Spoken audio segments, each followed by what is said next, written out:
کہ اللہ تعالیٰ خود ارشاد فرماتے ہیں کہ میرے بندوں میں سے بعض بندے ایسے ہیں اگر کوئی بندہ ان کے ساتھ دشمنی کرتا ہے میں اس کے ساتھ اعلان جنگ کر دیتا ہوں.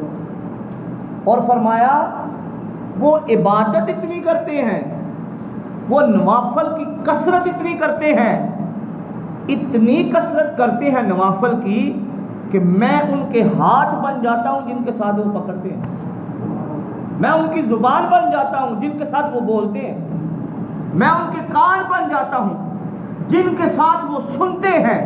تو سامعین ذی انتشار اللہ تعالیٰ خود ارشاد فرما رہے ہیں. تو وہ کیا کرتے ہیں؟ وہ نوافل کی کثرت کرتے ہیں، وہ عبادات کی کثرت کرتے ہیں. وہ ہماری طرح نہیں ہوتے جن کے نفل رہ جائیں، جن کی نمازیں قضا ہو جائیں، بلکہ وہ ایسے اللہ کے نیک بندے ہوتے ہیں جن کی تو کبھی